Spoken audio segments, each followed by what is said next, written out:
皆さんこんにちは、ミニです。はい、今回は私がずーっとやりたかったブルーメイクをしてみました。このメイクが好きだなと思ったり興味がある方はこのまま続きを見てください。それではレッツゴー。じゃあやっていきたいと思います。暑いですね。最初下地キャメイク使います。安いんですよ。600円くらい多分。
いしました。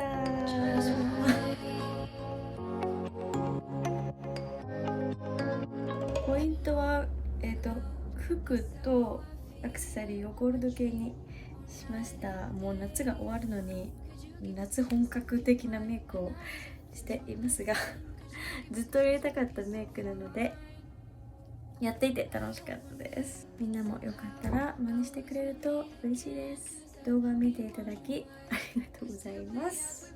このメイクがいいなと思った方はグッドボタンお願いします。あとインスタグラムついて出ますのでフォローしてくれると嬉しいです。バイバイ。